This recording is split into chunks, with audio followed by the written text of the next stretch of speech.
Hi, everyone, and welcome to another Friday edition of the Takedown Troop, your weekly TNA post show here at BC Wrestle Pod. My name is Mikey, El Jefe of BC Wrestle Pod, and joining me as always is, you know what? This is going to be a fun show to talk about as we always do here. But I got Radio Free Will here, who we got You know, lots of things I, to talk I about. I don't know why I'm making the Mance Warner face into the camera. It's just kind of how it happened when we went live. Oh Lord. I love it. I really, really do. So, anyways, Radio Free Will is going to be our Mance Warner for this episode. Oh, so I've left this show already. Essentially, I got to make sure to give in the friendo chat. Hello, Nick. Well, thank you for tuning in. I know he's for my East Coast folks like Will. It is getting late, so I'm not going to waste anybody's time here tonight. Varying degrees of stuff happening on TNA this week. I have some positives and I have some negatives. We're gonna try to be fair, but we also gonna talk a lot of crap. So if that is your thing, then welcome to Mystery Theater a la TNA Wrestling Edition, because that is essentially what this is every week, and it's one of the funnest things I get to do every single week. The Waldorf and Statler of TNA. Just Yes. sitting up in the balcony, going like, "Yeah, that wasn't half good. Yeah, it wasn't half bad." But no, I fucked up the line. Anyway, you know what I mean.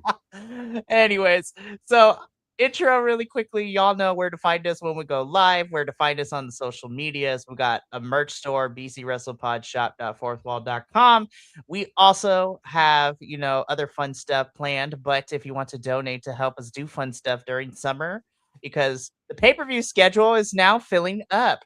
And there's a particular weekend in June where the companies thought it was a good idea to put like 4 pay-per-views on the same day, and I'm only gonna watch one of them Oh yeah, fucking live, I should say.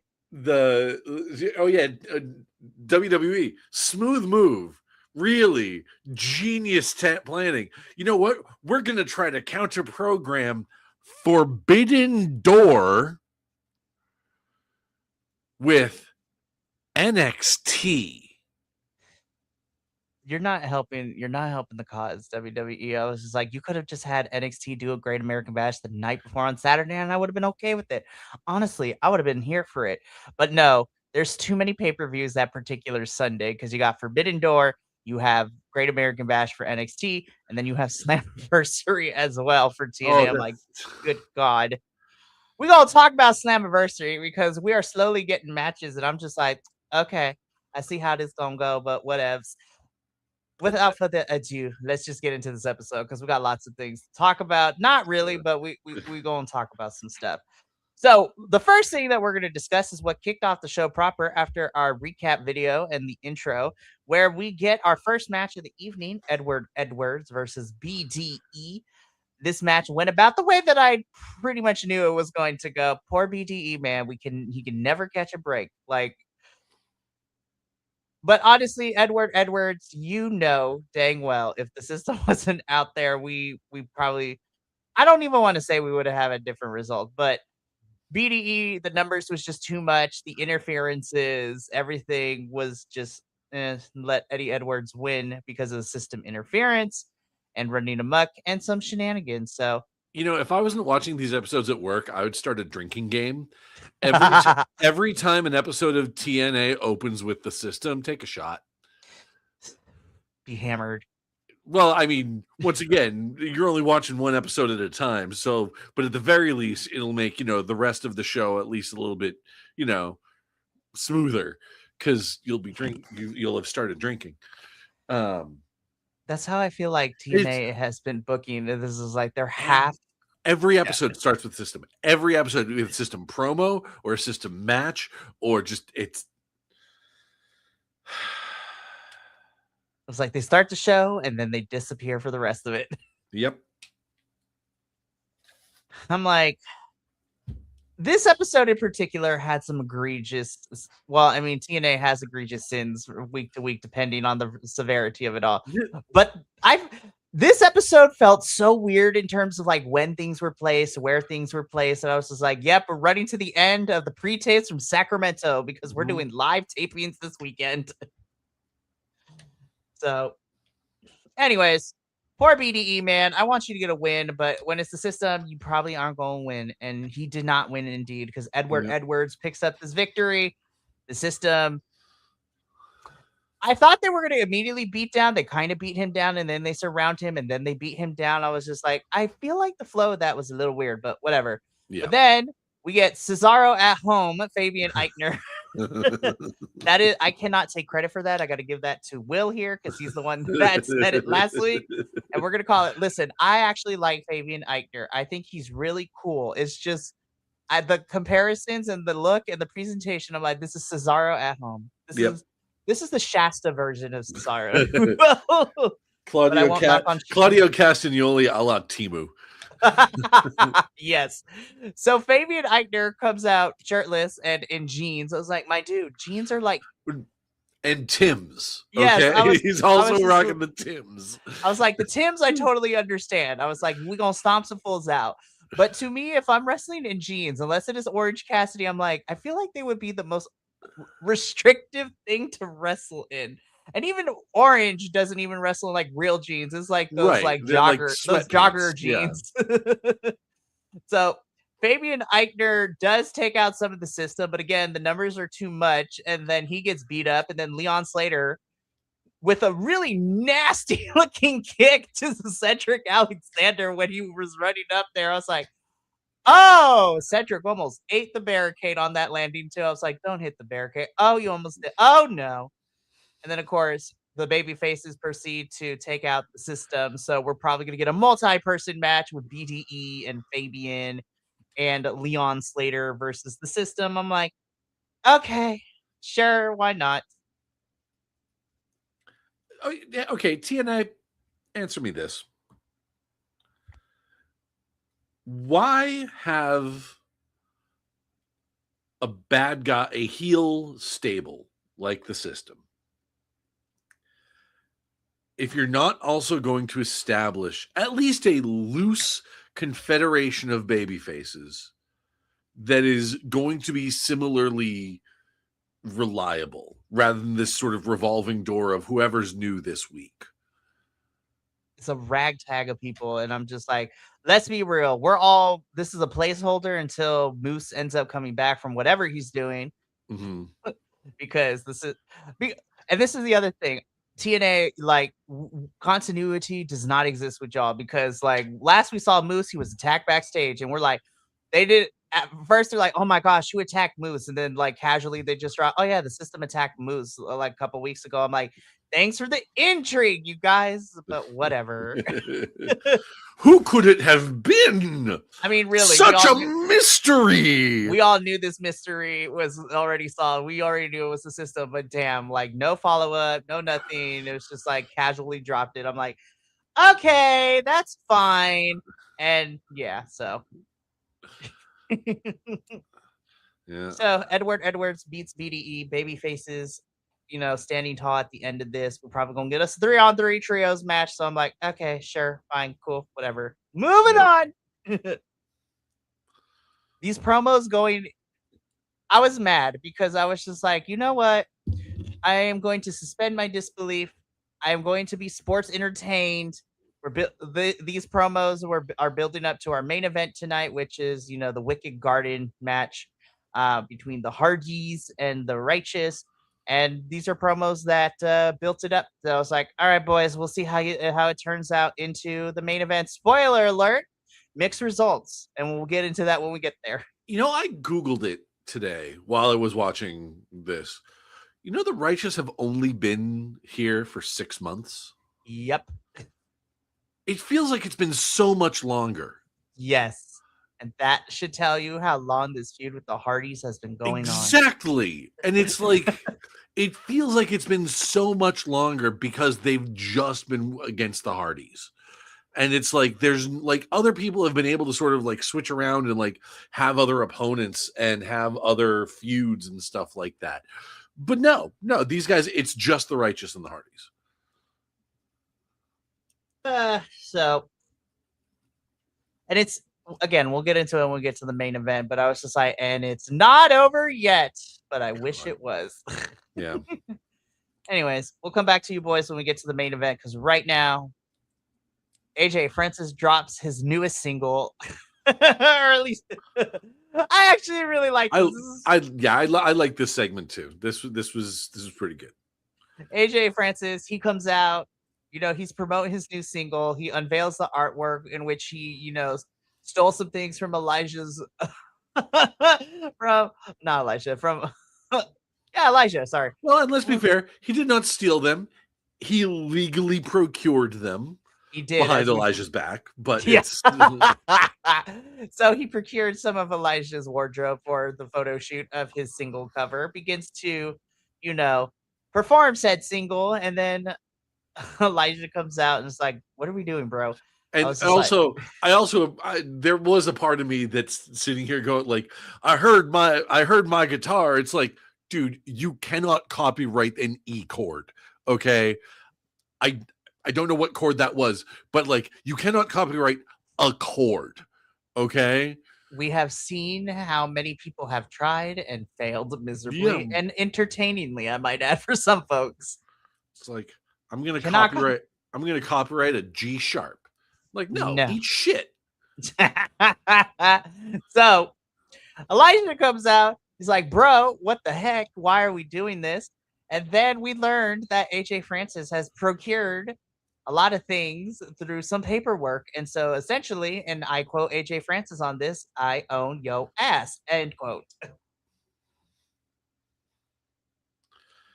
And then AJ Francis beats up Elijah. I'm like, baller. I'm actually kind of here for this. I did appreciate how he called it both Elias, Elijah, and Ezekiel. That was pretty clever. We love callbacks in wrestling. We truly do. Yep. So Elijah bloodied forehead a little bit with this paperwork. AJ Not Francis. Forehead.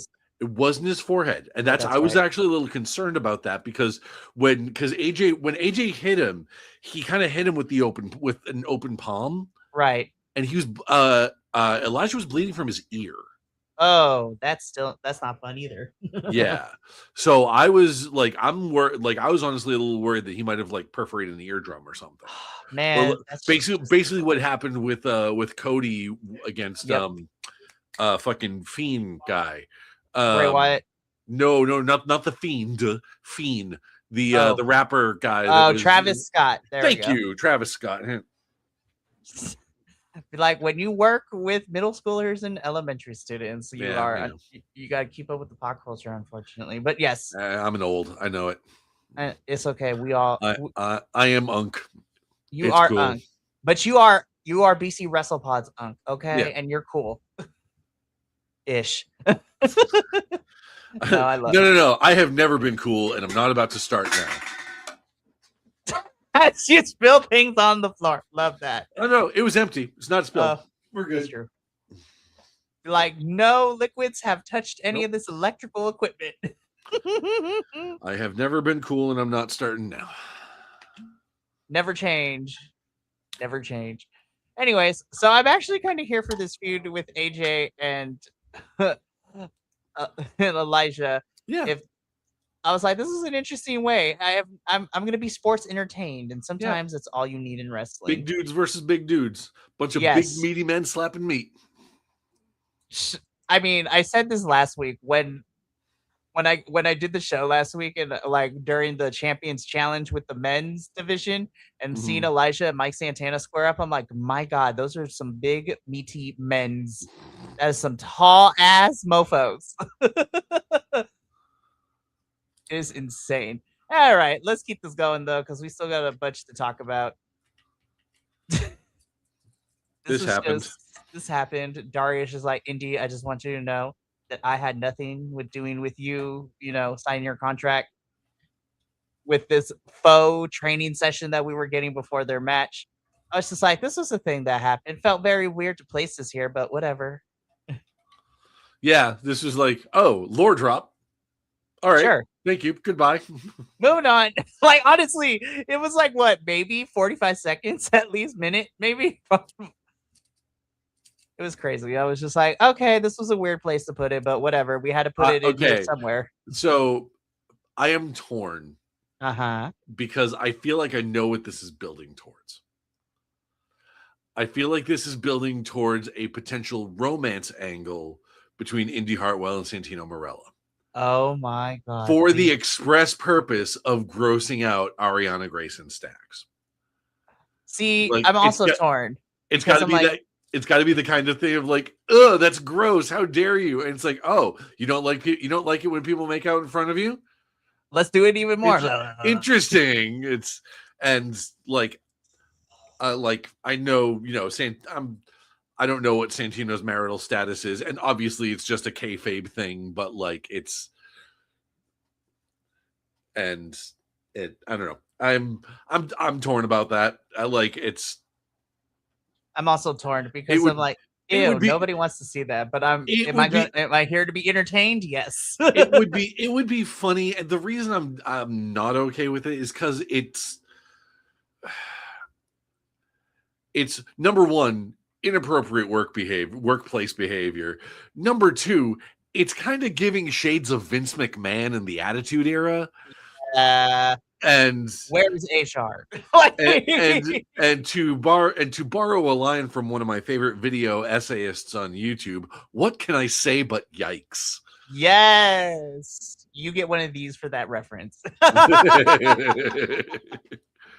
Oh my goodness. But yeah, I was like, HR, we need you to do your job. Yeah, Please, no. But I agree with you. I'm torn about. I was like, I think it would be funny, but it's yeah. also giving shades of things that we did not like any Mhm. time before this. Like, Yeah, exactly. anyways. Also, Daria, I don't know if it's your on purpose or what, but every week those shoulder pads are getting sharper and sharper. Like, I was like, It's built.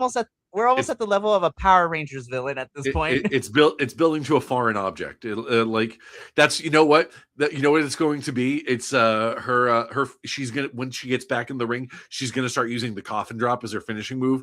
But with those shoulder pads, it's got the extra power. Ultimate power. Honestly, if she turns into like an anime villain, I'm here for it. Not gonna lie.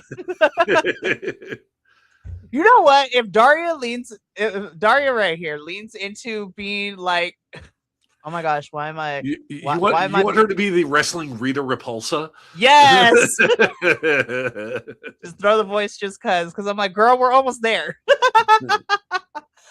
Then I would be in more than I already am. Oh man, but this was the prelude because after this we hear from Elena and I'm like, girl, I forgot we were on TV last week. I'm not gonna lie.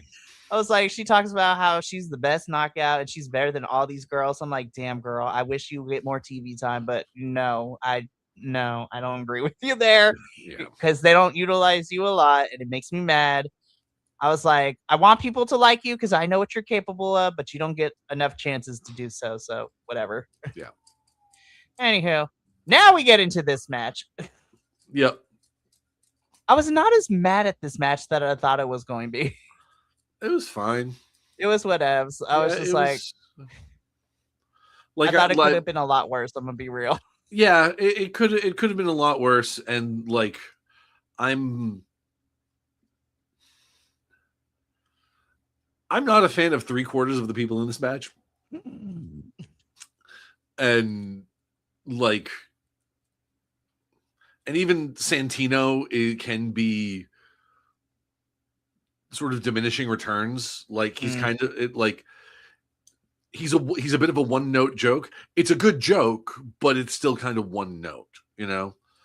I will also state for the record, as I was watching this today, I have been going through some sort of mental health stuff this week. And I'm like, it's like the depression, like it's not like the depression is not like why bother levels, but it's more like why does everything taste like mashed potatoes level. So it's like if I'm feeling I'm like I have a feeling I'm not sure if this episode of Impact contributed to the depression or if the depression led to my opinions on this entire episode just being 5.5 out of 10 across the board. Meh. It's you know what? That's very fair. And sometimes I understand where you're coming from, Will. I really do. Because sometimes I'd be like that too. I'm like, I was just like, it's in the moment. It's just like, man. And then afterwards, I'm like, wasn't as bad as I thought, but I still have some Yeah. issues. Yep. So, but I'm gonna agree with you here because I was like, even if I was like, I'm not. I wasn't in your situation this week, but even then, I already was not feeling this feud to begin with, Yeah. and this match didn't make me change my mind. It could have been Sure. a lot worse. I'm gonna be honest. So that's my silver lining for this. It could have been a whole lot worse, but I was not Mhm. entertained, and also it does nothing for. It was just there. Well, I'm because like, this they're doing the same match at Slammiversary, right? not that I'm aware of. Okay. Because so far we only have 2 matches for Slammiversary, which we're gonna get into in a little All bit. right. But Slammiversary is being touted that every championship is gonna be on the line, and so I'm sitting here, I'm like, we got 2 weeks, so here we go. No, sorry, Mhm. 3 weeks. My bad. Anyway, Santino and Indy win. I feel that we're not done with this, unfortunately. So, Yeah. anyways, still hate the name Birthright. I'm just putting it out there. That awful faction name for Yep. that they're a part of in NXT. Gross. Well, I Moving mean, on. to be Sorry. fair, like they already used up the really good one with Legacy, That's true.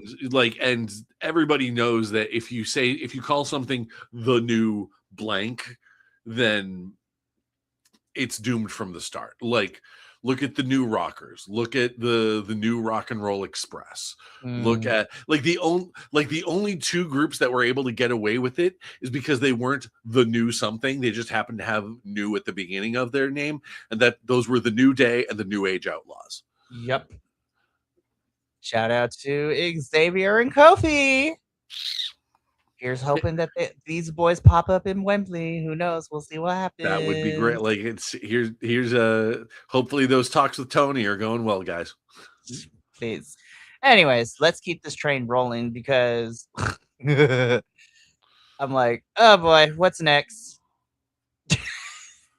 Okay, I'm not gonna lie, I I slept through this. That's fine. It's okay. I will say though, Mario, you kill me with this pose, girl, right down Yeah, there in the yeah, corner. that is some top-notch screenshotting. We love it. It is fantastic. Nothing really I'm gonna be honest. You didn't miss much, Will. So I'm gonna give you my quick recap. The Elegance girls and concierge George Iceman are trying to figure out why Mr. Elegance wants to fight Lane Lee.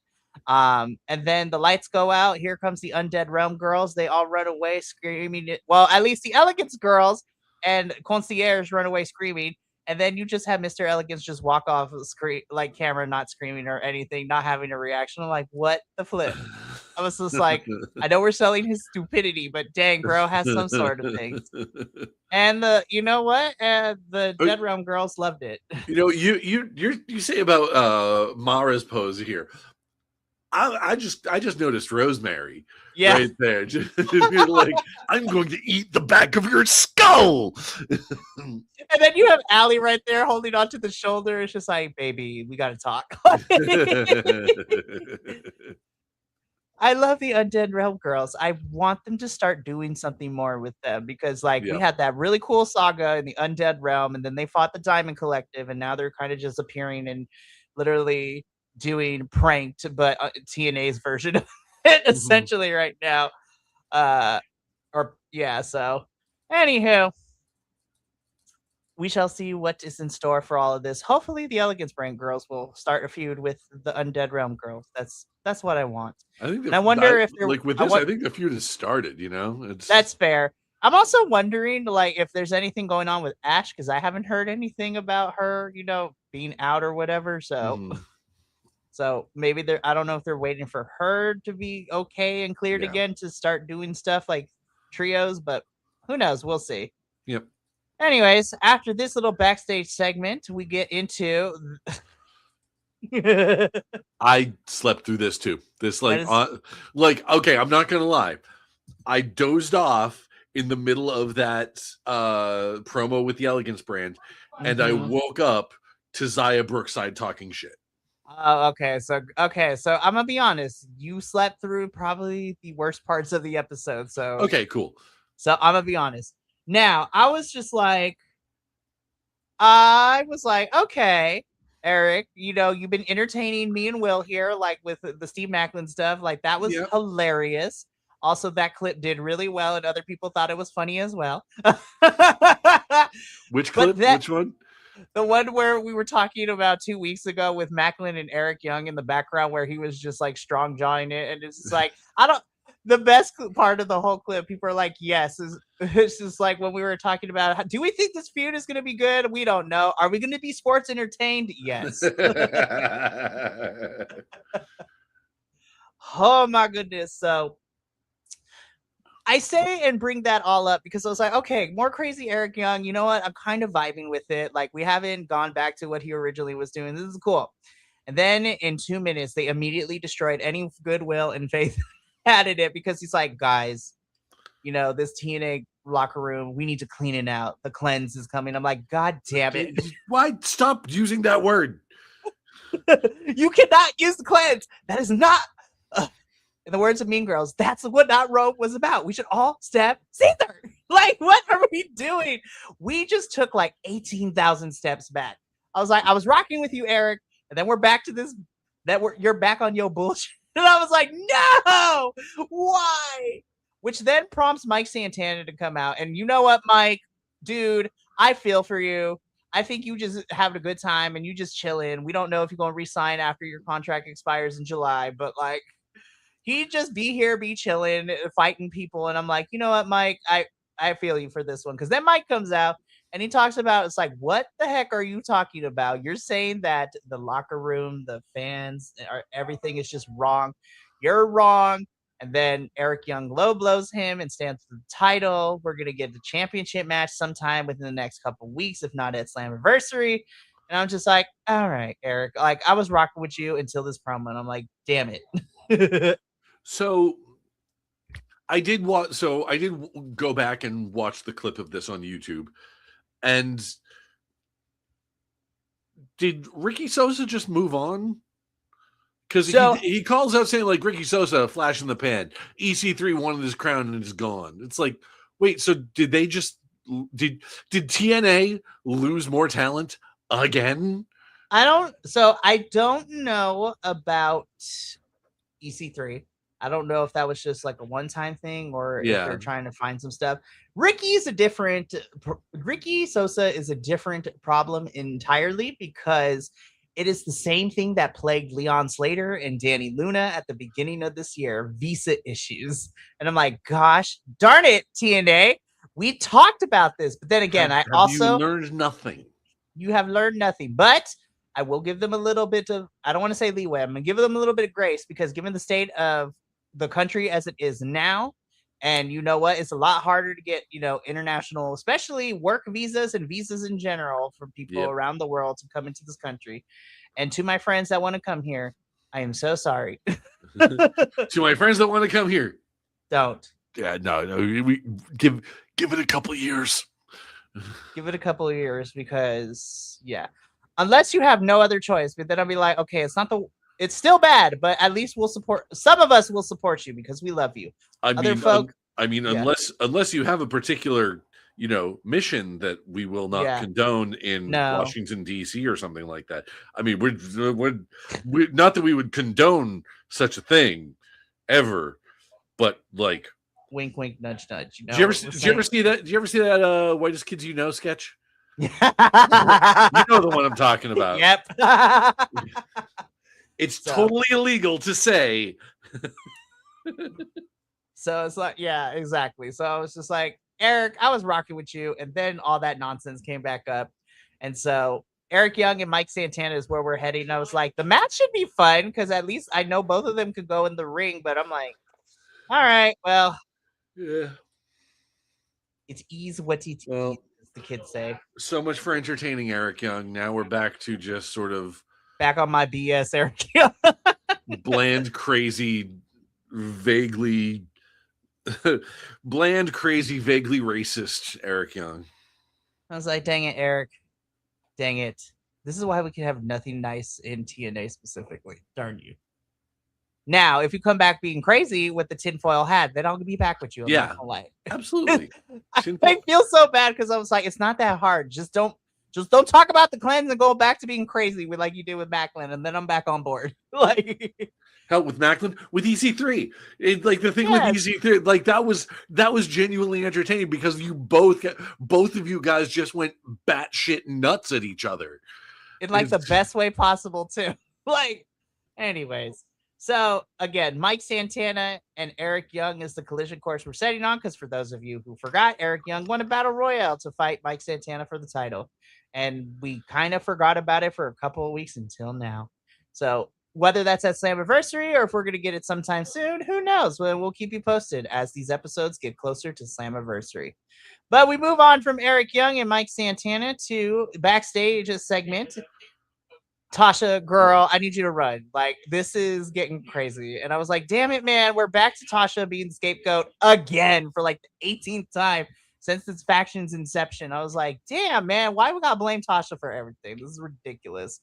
But by the way, this promo was Ollie firing back and, you know, talking down to Casey Navarro, who Casey pinned in the men's champion challenge. And Casey Navarro earned a TNA International Championship shot. And yeah, Ali talks down to Casey, and then he tells, you know, without mentioning her name, it's just like, we're only in this predicament because somebody didn't stick with the plan. And everyone left, and Tasha's just like, I'm over this shit. She's like, I'm over it. I'm like, girl, run.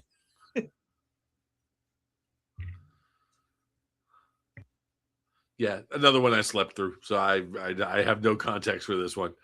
No, but Mr. Scott, but Mr. Good Hands over here, I was like, why are we doing the impersonation of The Rock with his eyebrow raised? Like, oh no, see, that's not what it immediately reminded me of the meme of the guy in the yellow suit, like coming around the corner, like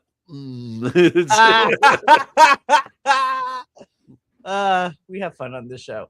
But we are getting Mustafa Ali and Casey Navarro for the TNA International Championship. And I'm like, you know what? I'm actually here for this. It should be a pretty good match. You know, Special Agent Zero is pretty lucky. He only has to do half the job of a wrestler. He just has to show and do like the wrestling thing. Doesn't have to cut promos. No, like, I don't think that's yeah. That's got to be a pretty sweet gig in a wrestling career. Like everybody else, like you got to be on your game, like as far as athleticism and charisma and like getting over the audience. No, especially Zero is like just like.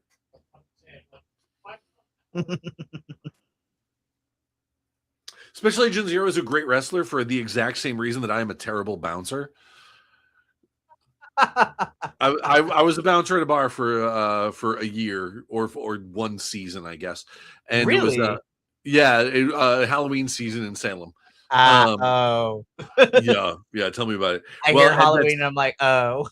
Well, and then I told, because I knew the owners of the bar, and they asked me if I wanted to do it. It was an under the table job, so it's like, and I'm like, you guys know that I'm not really a fighter or anything like that, and it's like, no, we know, we just need you to not talk. And it's because I'm 6'4", 300 pounds, like I'm a big dude, and like that works great as I'm sitting here like. And then, of course, the illusion is broken the minute go like, hey, guys, can I just see your IDs real quick? Awesome. Thank you. Have a great night. That's funny.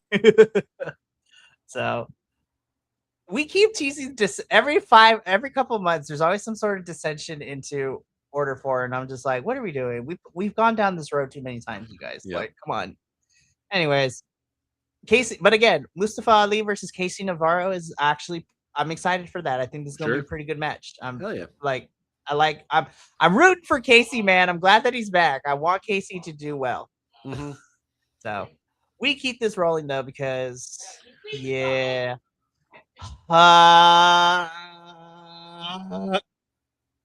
is my notes for this. Like I said, I woke up to Zaya Brookside talking shit. So it's God, this was the worst part of the show. I just like, Carlos Silva, I need you to stay in the cuck chair, as Steve Macklin called it, and just like, what? I was just like, what the fuck was this?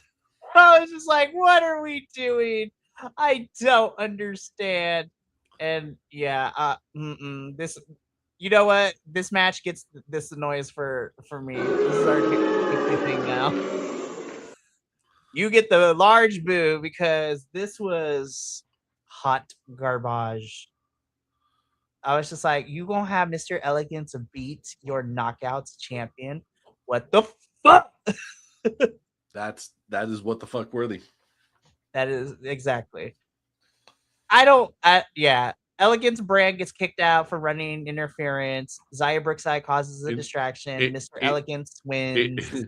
In other words, the Elegance brand is kicked out for interference. In other news, water is wet.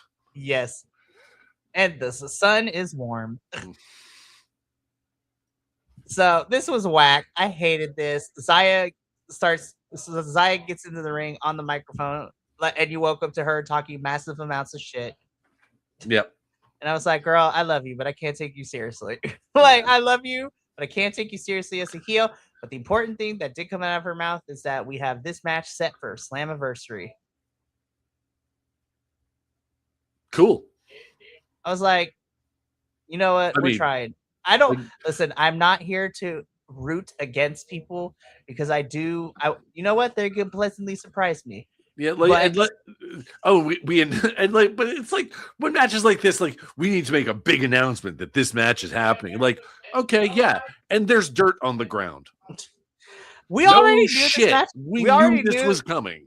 Yeah, well, especially after last week because Zaya was the one who won the Knockouts Champion Challenge by pinning Lei Lee, so we knew that match was coming. But it's interesting that they announced this for Slammiversary, which means I smell a stunt between Eric Young and Mike Santana.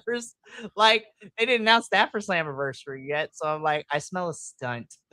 Please let the stunt be Nick Nemeth cashing in his fucking trophy. Seriously. So that we can just finally, like, he's like, nope, boop, it's triple threat now. That would be, I'm not gonna lie, that'd be fantastic. That'd be great. So I said this earlier. There are 2 matches so far announced for Slammiversary. We have this one, and then we have Ultimate X coming back, and we have 2 out of the 4 participants already announced. No qualifiers, no nothing. And so far, of course, Cedric Alexander will be in it as he is the champion for the X Division Championship, and then the other person already announced is the former X Division champion Leon Slater, and we got 4 more people. So I'm looking at this roster. I'm like, we're probably gonna need to pull some people from other places, probably. Yep. But I'm like, where? I was like, the only other names I could see, I was like, okay, put Casey in that match because I think that'd be great. Well, and then if he's not if he's still feuding with Ali, that's true. Potentially returning Myron Reed. Oh my god, or Trey Miguel, yeah. Trey Miguel, yeah. Sorry, I was like, Myron, the other rascal. Yeah. So Trey, oh my gosh, Trey would be great if he's ready to go. Mm-hmm. You know what? Give BDE a shot, depending on what happens with this whole system thing. Why? So we can lose again? I mean, it's true. We're gonna have 1 winner and 5 losers in this match. So yeah, that's true. Who the hell else? And technically, nobody gets pinned in Ultimate X. So let's see who else. Like, yeah, because it's system adjacent. No. I know who else they're gonna put in there. Who? Ryan. Oh. Yeah. Anyways. And no. Oh God. No. Oh no, please not that. Anything but that. I'm scared to ask you what you thought about, but I'm gonna ask you because it makes good content. What? They put Ryan Nemeth in Ultimate X, and he wins the X Division title. Oh no! Nick Nemeth cashes in his Call Your Shot, and he wins the world title. Oh no! In the words of a telenovela, ¿por qué? I thought it was bad when they were teasing at the system winning so much gold. No, that's worse. That's worse. See, now you put it out in the universe, and now that it's a possibility, and I'm mad at you. Yeah. I know. I fucked I'm up. gonna say I'm mad at you because I don't hate you. I'm mad at you though. I'll get over it though in the next 5 seconds. All right, main event time. Yeah, So, time to crack this pig. so okay, I want to start off with this because I went back and forth with it because I was just like, do I am I going to be more positive? Am I going to be more negative, or am I going to go down the middle? I'm going to go probably more down the middle, lean towards like this was kind of crap, but for different reasons. So, main event is the Wicked Garden match, which sees the Righteous take on the Broken Hardys, is what we came to learn in the entrance of this match. Um, I want to say that I want to start off with the positives because I think Sure. the concept and the visual Yeah. presentation of the match itself is wicked cool. I've Yes. never seen it before. I love that it's barbed wire covered in floral arrangements, and we have like barbed wire, like garden fencing It's in the corners too, which I was like, listen, this is a really cool concept. yeah. And even the light fixtures and everything was cool. And that is where the positive stops because This I don't think the Hardys were the correct people to fight this match against the Righteous. That is my biggest issue with this match. I was when I saw like Wicked, they didn't let us know what a Wicked Garden match was, and as I was watching them sort of like put the barbed wire and the floral arrangements around the ropes, I'm like, okay, it's a barbed wire match. I'm here for this. I'm like, I am okay with this. You know me, I'm a sicko. I'm an old ECW fan. I'm an AEW fan. This should be right up my alley, right? This should be the thing that this should be exciting. And I'm sitting here watching it going like, why am I bored? And I think it has to do I don't think it has to do with the Righteous because obviously they're AEW alumni and so they've been in the locker room with the sickos. I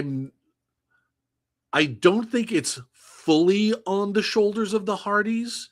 I think this is the kind of match where you need people that are going to be able to really bring the dynamism.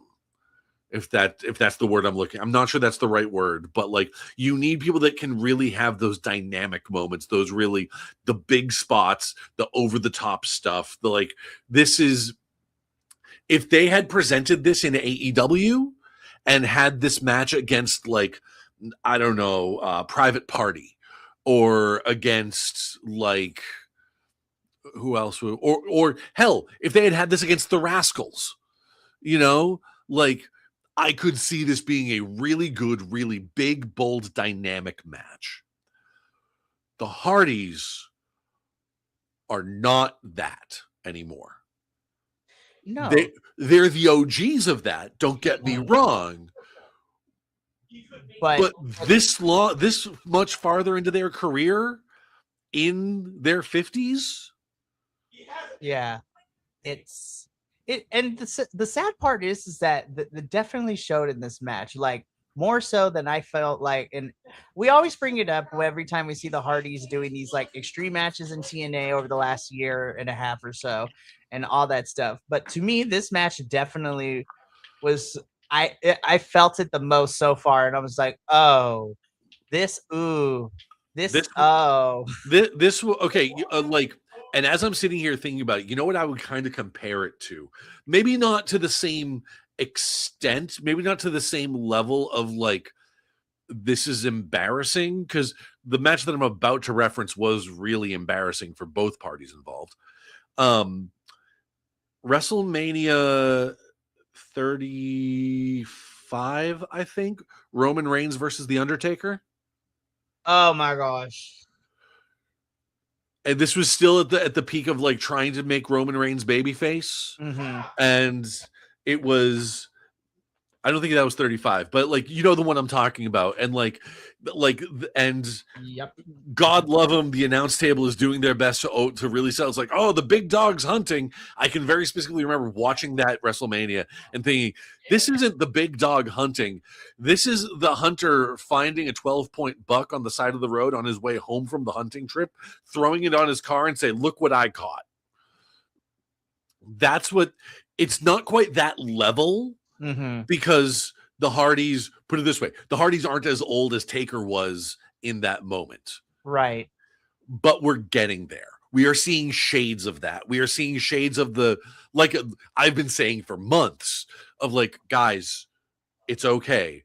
Your legacy is secure. No one is going to be taking this away, or like if they are taking it, like someone is going to take it away at some point, but you guys are going down in history as one of the greatest tag teams ever. Hands down. 100%. Like people are saying the Hardy Boys in the same breath as the Four Horsemen, the Legion of Doom, the Dudley Boys, the Rockers, whoever, the Outsiders, like same breath. The Hardys are in that conversation, you know? And like, and I said as I was going to this, I don't put the blame entirely on the Hardys. Me neither. Also, I think this was a weird sell for a TNA crowd. Because this, like I said, this match would have been right at home in AEW. Right. This match would have been right at home in GCW. It would have been like if you had brought this to the indies and like really played it up, and once again had a different opponent besides the Hardy Boys, this match would have been fire. This would have been great. You would have been able to say like, okay, what can we do with the flowers and the barbed wire and like the it's not a credenza, but those the lattice things that they had set up in the corners. Like, what can we do with these and make it really fun and interesting and engaging?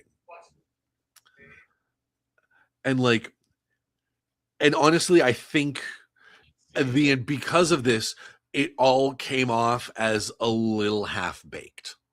Yeah, and I think that's the most unfortunate part about this, because again, I'm always wanting wrestling companies to go out and try new things and to take risks, because you know you want to try new things and see what happens. Oh, and I love a signature match. Like I love something that is by definition belongs to this wrestler or this tag team, like TLC was for the Hardys and the Dudleys back in the day, even though they were always kind of garbage, I loved a good Inferno match. I mean, I understand good Inferno match is kind of an oxymoron, but like it was still a fun tweak on something, you know, like something that it was like, this is just for Kane, you know, and having a Wicked Garden match, something just for the Righteous. That's really cool. I like that a lot. But I think they need to bring it back to the drawing board. No, maybe not back to maybe not all the way back to the drawing board. Just tweak some things a little bit. Yeah, like you've had this first one, and it was you need to let it marinate a little bit longer, you know, and you need to, and if you're really going to establish this as like a signature match for the Righteous, you need to make the Righteous look completely dominant in it. I think there was too much in it that showed too much reverence for the Hardys, and once again, I think that's because the Hardys, being as old as they are, either by instinct or by necessity, are playing it way safer than they ever have. Yeah.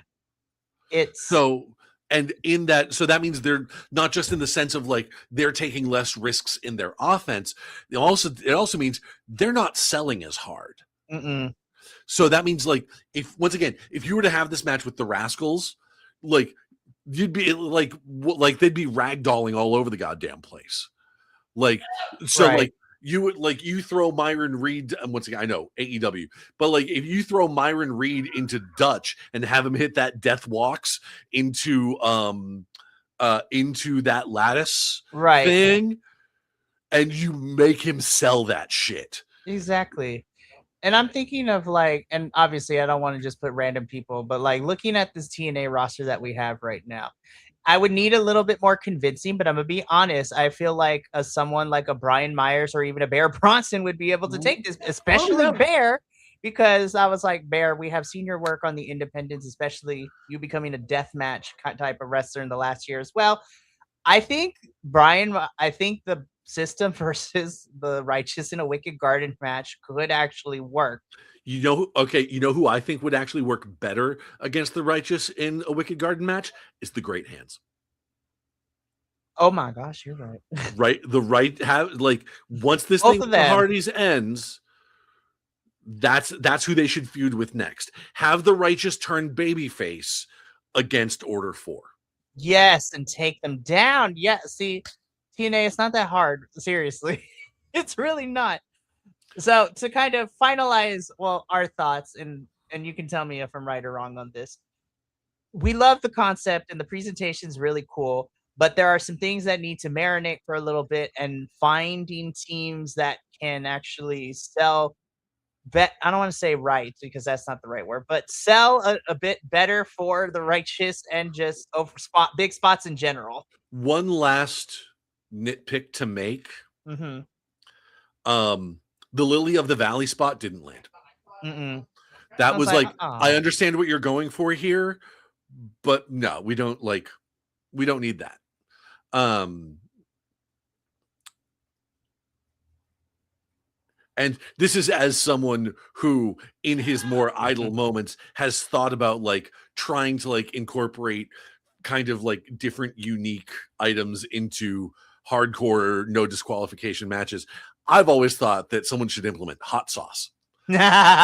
Just like Yes. have someone in like the rear chin lock and have their mouth open and just like pour hot sauce in their mouth, like and like have them sell. Like that would be great. That would be hilarious, I think. Like pretend like have them sell that as ghost pepper hot sauce. It's Yeah, like, eat exactly. it. That Scoville scale will be off the charts. Yep. But again, the concept of the Wicked Garden match is really cool. I don't want it to not come back again because I do think it's different and it's fun. But just have a couple things marinate a little bit, certain spots be reevaluated, and yeah. Sure. So, but for our first outing, I was gonna be like, you know what, you done good, pig. You It done good. it's it for me. It like as an initial outing and sort of a proof of concept, I'm gonna give it a C plus. I agree with you. I You was know, just like, like you it done good, shows pig. You done good. it passes and it shows potential, but there's a lot of room for improvement. Oh, 100%. And hopefully the only way we can go up. Now, the last thing I do need to talk about this because the Righteous do pick up the win over Matthew and Jeffrey here, but the lights go out and they disappear. So I'm like, it's not over. Or maybe they're going to take some time off and then, then we can revisit this. But This feud has been going on for 6 months. yes, I was like, please let this be done. But it's probably not. Anyways, well, we made it to the end of another TNA show. You know what? We talk a lot of smack. We do criticize some things, but listen, I wouldn't be here if I didn't find entertainment in Oh, TNA sure. sometimes. And it's I can't remember if I've made this point on this podcast before or not, but it's a thing that's been on my mind a lot lately. As an RPG fan who does not like some of the business decisions that Wizards of the Coast is making, and who is developing a game of his own, you know, and like whenever like you get people who say like, oh, why do you always criticize the thing? Why do you always like, talk shit about, Wizards of the Coast or Dungeons and Dragons or what have you? And it reminds me of Charles Bukowski. If you're not familiar, Charles Bukowski, poet from the 70s, or most prolific in the 70s. I think he died in like the early to mid 90s, something like that. But if you're not familiar, his poetry was always very kind of visceral and bleak, like lots of sort of scatological references in the comparison of like quality of life, like talks about just being a smudge of shit on a piece of toilet paper drifting out to sea kind of thing, like but it's so people have always sort of pegged him as a cynic, but that wasn't true. He wasn't a cynic. He even said in interviews like, no, I don't consider myself a cynic, because cynicism, that's a loser's game. Like, if you're a cynic and you think that everything's just going to be bad forever, there's no life in that. There's no energy. There's no passion in that. And yet his art was always very negative, was always very like, this is fucked up.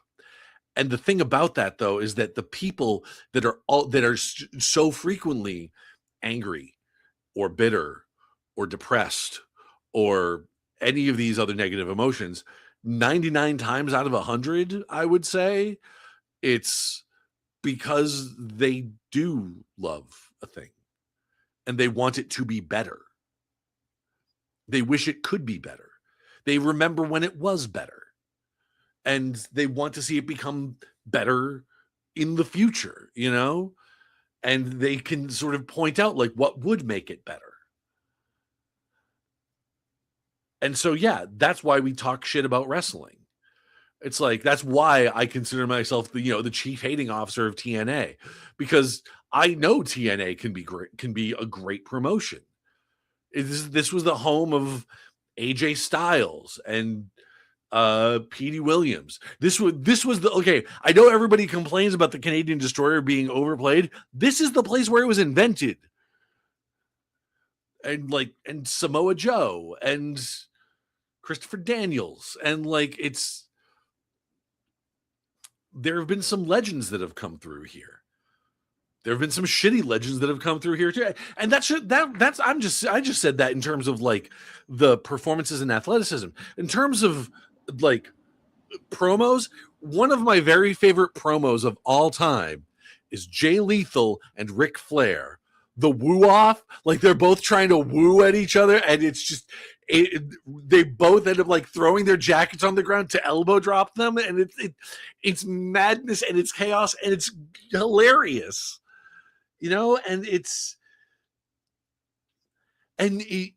There are elements in TNA that make you wonder, like why can't more of it be like this?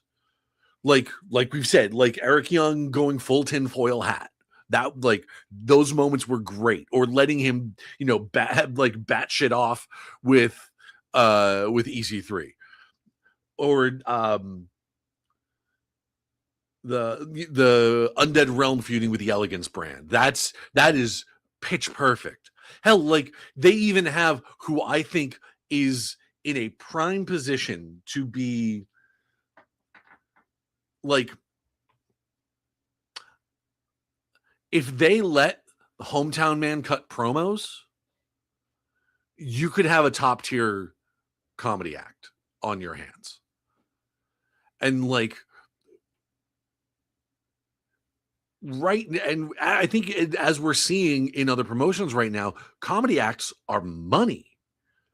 It's how we're seeing it with Danhausen and Joe Hendry in WWE. We're seeing, like, we've been seeing it with Orange Cassidy in AEW, and honestly, I've had debates with people as to whether or not this is actually supposed to be a comedy gimmick, but I love the fact that they have taken Leo Rush's Blackheart gimmick and turned him into this like weird little wrestling golem.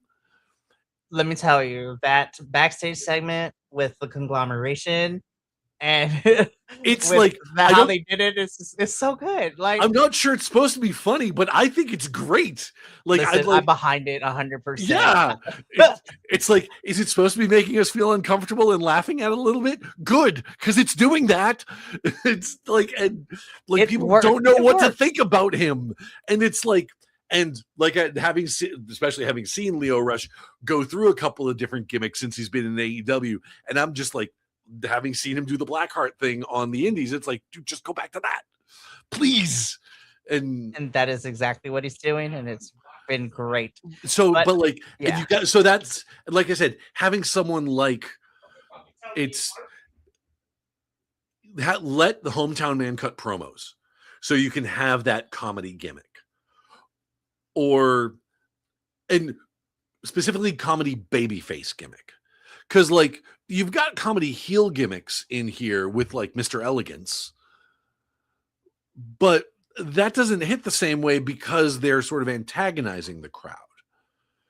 Like you want to be able to get this, like you want to be able to get this character here and just say the funniest stuff and have him like have the hometown man just say like I'm happy to be here in my hometown of, and like pause for a second and just sort of look around, like make sure he's like, or one of the best ones was Mick Foley, when one time he comes out to cut a promo and said the name of the wrong city, and then the next time he cuts a promo, he says, "I'm happy to be here in Cincinnati," and then he like holds up his hand to the camera and it's written on his palm, Cincinnati.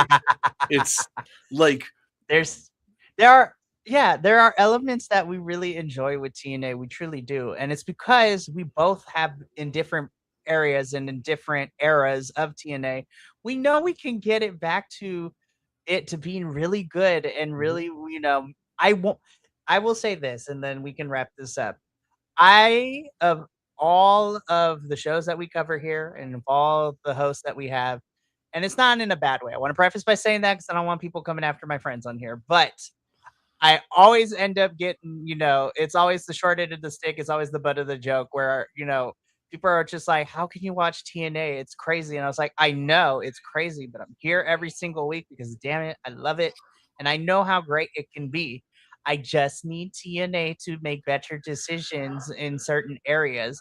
You have really good stuff. Otherwise, I wouldn't be here covering it every Friday evening for the most part, or pay to watch all the pay-per-views and watch all the shows and do report cards. And yes, I will complain about it, but it's like what Will mentioned, is that it's because we know how good it can be. It just needs to find its way back there. And I will never stop watching TNA. Well, I mean, I can't say that now and knock on wood, but I'm here for the long haul and I know TNA can do it. I just need them to get it together in certain areas. yep. But that, I think with that has been our TED Talk for the evening. Um, and that wraps up our TNA post show. But yeah, I Flashback. mean, I mean this in the truest sincerity, Will. Like, I know, like you said, we have fun, talk a lot of crap. We have our highs, we have our lows, but honestly, I wasn't sure how this was going to work out when I initially asked you. Be like, hey, so TNA, right? Do you wanna do this with us? And so, like, yeah, but truly and honestly, it's really a breath of fresh air to have these types of conversations because every host that I have always brings something different. And I love having this types of conversation with you, especially when it comes to our TNA locker room and just the optics and everything. You, my friend, are a true delight, and I enjoy having you here every Friday with me. I do what I can. And you do it well. That will do, Will. That will do. And on that note, before it gets too overly saturated with sappiness, we got to get up on out of here. This is a bit of a short week for BC Wrestle Pod as things are coming to a close in terms of my work life for the academic school year. But the summer is just starting and we are kicking things off. We have a full week next week starting this Sunday. Due to different things and changes of the schedule, this is how everything is going to go down. Sunday evening is our AEW post show. Normally that's on Tuesdays, but because of certain things happenings we are going to be doing AEW's post show this week on Sunday. Monday, we get a double feature of New Japan's Best of the Super Juniors finals and Eve Pro Wrestling's 100, in which, of course, our main event is Chris Statlander defending the Eve International Championship against probably one of the craziest strikers I have ever seen in the last couple of years, Miyu Yamashita. So that match is going to be fun to talk about, as well as the rest of the show. Tuesday, we are debuting our AAA post show as we will be talking about Noches de Grandes, which is going to be a lot of fun to talk about. So then on Wednesday, back to our regular schedule, NXT, CMLL. Thursday is Mystery Wrestling 26, as well as Progress Chapter 195, Wonder Brawl 2. And then we'll be back here Friday with another TNA post show. So summer's coming in hot, y'all, and it's gonna be great. But from all of us here at BC Wrestle Pod to you at home, remember, take care of yourself, love one another, stay iconic, and more importantly than anything, you always deserve to finish your story. We'll catch you Sunday to kick off a really fun week with our AEW post show. But until then, sayonara, adios, and until next time, peace.